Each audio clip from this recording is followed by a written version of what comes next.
Biglang nagliwanag ang mukha ni Light nang tuluyang magdugtong-dugtong ang mga piraso ng impormasyon. Elementals? Oh, elementals. Habang pinagmamasdan niya ang estilo ng pakikipaglaban ni Daigo, mas naging malinaw ang lahat. Kaya pala niyang gumamit ng Flame at Ice Elementals para harangan o ilihis ang mga long-range attack. At para naman sa mga close-range attack, ginagamit ng mga Elementals ang kanilang kapangyarihan para pahinain ang impact bago pa ito tuluyang tumama sa kanya. Makes sense. Ngunit may isang bagay pa rin siyang hindi matanggap ng basta-basta. Pero, lalong tumalim ang kanyang tingin habang iniisip ang sinabi ni Mickey. Nang sabihin ni Mickey na the strongest mythic class weapons ang mga ito.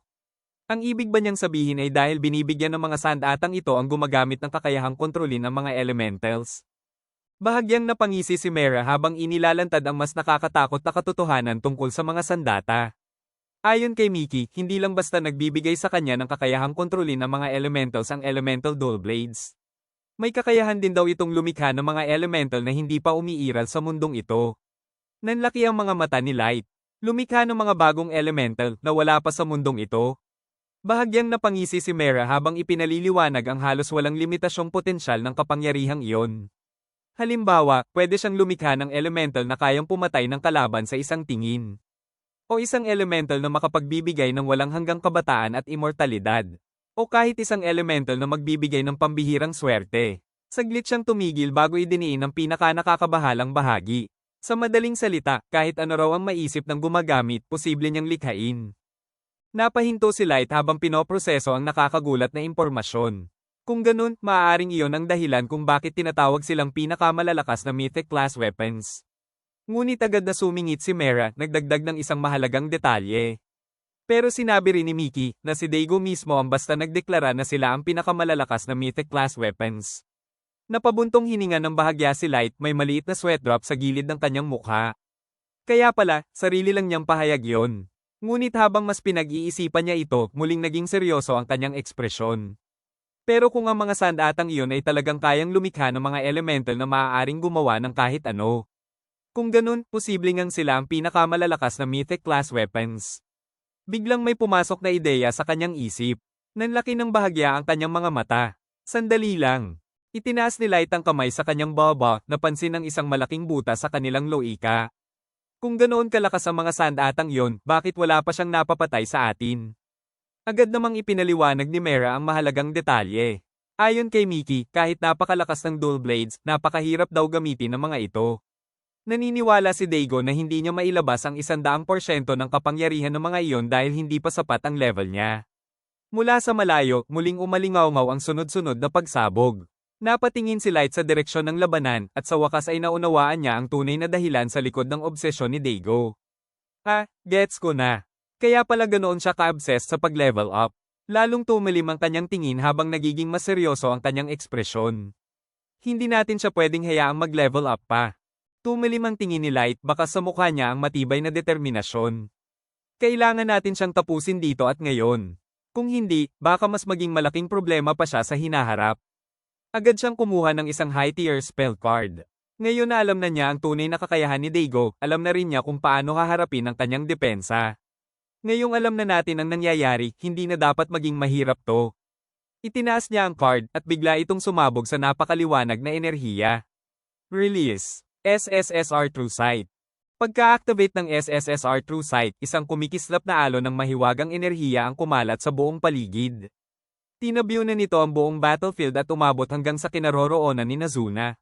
Biglang lumitaw ang isang napakalaki at masalimuot na magic crest sa mismong harapan niya, naglalabas ng kakaibang liwanag na bomb-alot sa kagubatan. Napahinto si Nazuna sa kanyang tindig at napatingin sa paligid, namangha sa mga bagong bagay na biglang naging visible sa kanyang paningin. Ano yung mga yun? Sa kabilang bahagi ng clearing, napatingin siya kay Daigo. Lalong nanliit ang kanyang mga mata nang makita ang ilang misteryosong figurang tila lumulutang sa paligid nito. Ang mga bagay na yun. Umiikot sa paligid niya. Sa wakas, nabunyag ang tunay na sikreto sa likod ng ultimate defense ni Daigo. Sa ilalim ng makukulay na liwanag, lumitaw ang isang napakaraming kumikinang na elementals na tila maliliit na diwata. Iba-iba ang kanilang katangian, may apoy, yelo, hangin, lupa, at marami pang iba.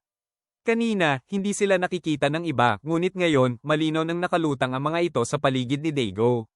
Tahimik silang umiikot at naghihintay lamang sa kanyang utos, handang gamitin ang kanilang kapangyarihan upang protektahan ang kanilang amo. Agad na ipinaabot ni Light ang mahalagang impormasyon kay Nazuna. Nazuna, may kakayahan daw ang dual blades niya na kontrolin at lumikha ng mga elemental. Sila ang dahilan kung bakit hindi tumatama sa kanya ang mga atake mo. Napakurap si Nazuna habang unti-unting nagliliwanag ang kanyang ekspresyon. Sa wakas, nalaman na rin niya ang sikreto sa likod ng kakaibang depensa ni Daigo. Agad na bumalik ang dati niyang kumpiyansa. Mabilis siyang sumugod, itinaas ang kanyang napakalaking espada habang buong lakas na pinapabilis ang kanyang galaw. Wow, my lord! Elementals, ha? Napangisi siya ng buong kumpiyansa. Ngayong alam ko na ang sikreto. Sigurado na ang panalo ko. Napaatras si Daigo, halatang nabigla nang marinig ang sinabi ni Nazuna. Paano ninyo nalaman? Dumalas ang pawis sa kanyang mukha habang mabilis niyang pinagdugtong-dugtong ang mga pangyayari. Biglang sumiklab ang galit sa kanyang mga mata. Ang walang hiyang babaeng yun. Sinabi niya sa kalaban. Desperado siyang mabawi ang kalamangan, kaya itinaas niya ang kanyang dual blades at malakas na nag-utos sa mga elementals. Mga wind elemental, hiwain ninyo ang babaeng yun. Agad na kumilos ang mga elemental, sabay-sabay na sumusugod sa direksyon ni Nazuna. Umiikot ang matatalim na bugso ng hangin sa paligid ni Nazuna, mabilis na humahawi sa hangin habang sunod-sunod siyang tina-target. Ngunit magaan at mabilis siyang tumalon, mahusay na iniiwasan ang bawat paparating na atake. Matalim na kumislap ang kanyang mga mata habang itinutok niya ang tingin kay Daigo. Ngayong alam ko na kung paano ka umaatake, wala ka ng laban sa akin. Agad niyang iwinasiwas ang napakalaking espada, patuloy na sumusulong ng walang kahit isang sandaling pag-aalinlangan. Ibig sabihin, wala ka ring laban kay Milord, X-Face. Napatras si Daigo sa gulat. Tumulo ang pawis sa kanyang mukha habang tumama sa kanya ang mga salita ni Nazuna na parang isang matinding sampal sa kanyang kumpiyansa. Dahil tuluyan ng napipilitan, ibinaling ni Daigo ang ulo niya at buong lakas na sumigaw, desperadong tinatawag ang lahat ng elemental na kaya niyang ipatawag. Chain Elementals, Shield Elementals, Charm Elementals. Biglang lumitaw sa himpapawid ang napakalalaking spectral chains habang isang kumikinang na honeycomb-like barrier ang nabuo sa paligid niya. Kasabay nito, nagsulputan ng napakaraming elementals, sabay-sabay na umiikot sa paligid ni Daigo upang protektahan siya. Itinaas niya ang kanyang twin blades, desperadong sinusubukang pigilan ang paparating na Nazuna. Protektahan ninyo ako, at pigilan ninyo ang walang hiyang batang yun. Sa wakas, inilabas ni Daigo ang lahat ng kanyang depensa para harangin ang kanyang kalaban. Walang kahirap-hirap na nailasutan ni Nazuna ang napakalaking depensa ni Daigo. Sa isang malakas na hataw ng kanyang napakalaking espada, nabasag niya ang spectral chains at tuluyang nawasak ang elemental barrier. Hindi uubra yan. Sa isang iglap, nakalapit na siya kay Daigo. Nagkatinginan sila, at sa mukha ni Daigo ay makikita ang unti-unting paglitaw ng takot. Malamig na nagsalita si Nazuna. Masyado kang mahina. Bigla siyang tumalon ng mataas sa himpapawid at itinaas ang kanyang napakalaking espada. Buong lakas niya itong ibinagsak pababa. Para mapigil ako, napangisi si Daigo sa matinding galit, desperadong pilit na nilalabanan ang takot. Huwag mo akong minamaliit, batang to. Marahas na nagbanggaan ang dalawang espada. Umalingaw-ngaw ang napakalakas na impact at kumalat ang shockwave sa lupa habang sa huling sandali ay nagawa ni Daigo na harangan ang napakabigat na overhead strike ni Nazuna. Sumili ang isang tusong ngiti sa kanyang mukha. Ngunit biglang naglaho ang katawan ni Daigo na kaharap ni Nazuna. Sa isang iglap, lumitaw siya sa likuran ni Nazuna. Dummy! Niloko kita! Nanlaki ang mga mata ni Nazuna nang mapagtanto niyang isang ilusyon lang pala ang kanyang tinamaan. Ngayong nakatalikod at exposed ang kanyang kalaban, naghanda siya para sa kanyang susunod na galaw. Mahina ngunit puno ng kumpiyansa niyang binigkas ang activation ng kanyang teknik. Baluktutin ang realidad ko. Nanlaki ang mga mata ni Daigo. At huwag pumatay. Biglang kumilos si Nazuna ng napakabilis. Buong bilis siyang umikot at iwinasiwas ang napakalaking espada sa isang malakas at brutal na art. Prometheus. Isang napakalaking pagsabog ang biglang sumabog sa mismong kinaroroonan ni Daigo. Umalingaw-ngaw ang matinding impact sa buong kagubatan habang kumalat ang malalakas na shockwave sa paligid at nagliparan ang mga debris. Tinamaan mismo sa gitna ng napakalakas na atake ni Nazuna, nanlaki ang mga mata ni Daigo sa matinding pagkabigla. Unti-unting hamupa ang makapal na usok sa ibabaw ng nawasak na clearing.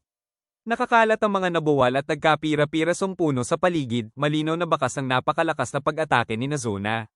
Sa gitna ng kaguluhan, nakatayo si Nazuna ng buong kumpiyansa, nakapatong lang sa kanyang balikat ang napakalaking espada.